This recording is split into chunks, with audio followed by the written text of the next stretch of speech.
La ringrazio, onorevole Presidente.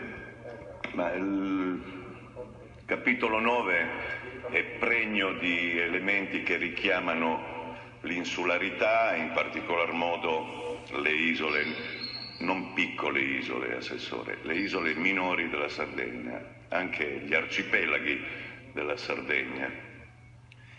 E su questo io trovo elementi certamente di grande prospettiva per le risposte ai bisogni sanitari degli abitanti delle isole.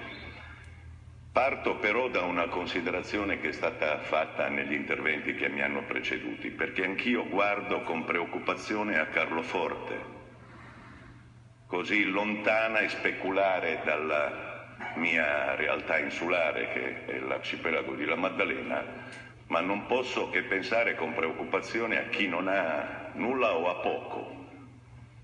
E dico questo proprio in considerazione di quella che viene chiamata, Assessore, la sfida per le piccole isole, le isole minori, sfida per gestire una sanità migliore, dare garanzia dei LEA e soprattutto migliorare la qualità dell'assistenza sanitaria.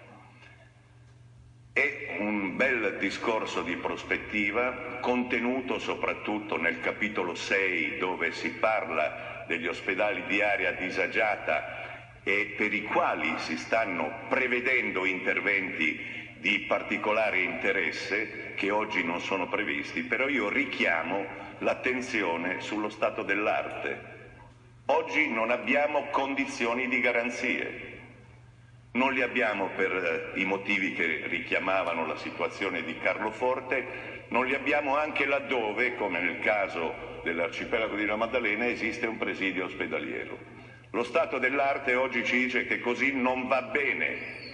Dobbiamo certamente migliorare, ma dobbiamo, prima ancora che la riforma venga applicata, trovare risposte oggi. Perché se un medico capace, come è il caso che sto rappresentando, va in pensione e noi non possiamo mantenerlo in servizio nonostante lo stesso medico voglia e abbia manifestato la volontà di rimanere e deve comunque per norma andare in pensione, noi dobbiamo sostituirlo con medici di pari capacità. Non possiamo affidarci all'improvvisazione. Questo è un ragionamento che investe il sistema, il settore e le criticità delle isole. I professionisti competenti ai quali si richiama la riforma devono essere davvero competenti, perché ciò che interessa maggiormente, al di là del sacrificio delle donne, sulle quali poi torneremo al capitolo 12, ciò che interessa maggiormente ad un abitante delle cosiddette isole minori è potersi salvare la vita.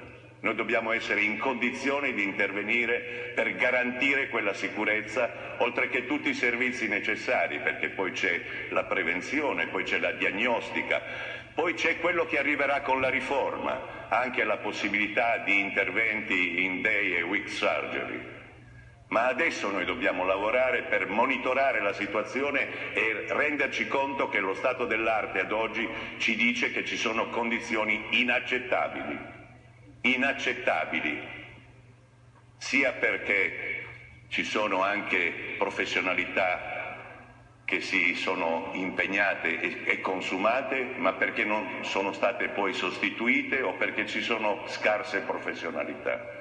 E allora su questo dobbiamo intervenire, così come dobbiamo intervenire, credo, richiamando lo Stato a darci risorse per le isole minori. Questo noi dobbiamo fare, perché l'ANCIM, l'Associazione Nazionale dei Comuni delle Isole Minori, aveva delle risorse, noi non abbiamo potuto attingere a quelle risorse ed è gravissimo questo aspetto. Richiamare lo Stato a garantire i cittadini delle isole minori, così come quelli delle aree disagiate, è un impegno che ci deve vedere marciare, come dire, spediti su un obiettivo, quello di ottenere il riconoscimento di queste nostre specificità e di questi nostri disagi. Infine, attrarre turisti, pazienti turisti. Si parla del turismo sanitario nelle isole minori. Noi abbiamo ripristinato la camera iperbarica con la riforma alla Maddalena ed è un elemento importante perché anche lì si fa turismo, i subacquei hanno garanzie quando nei pressi dei loro siti di immersione ci sono anche le camere iperbariche, ma non basta, perché ci sono tanti dializzati che scelgono di andare in vacanza nelle isole minori e devono essere assistiti, così come devono avere un'assistenza garantita perché ci sono dei presidi che funzionano. Ecco, questo mi pare che sia uno degli elementi sul quali noi dobbiamo, Assessore, concentrare l'attenzione, ma a partire da ieri, non da domani. Grazie.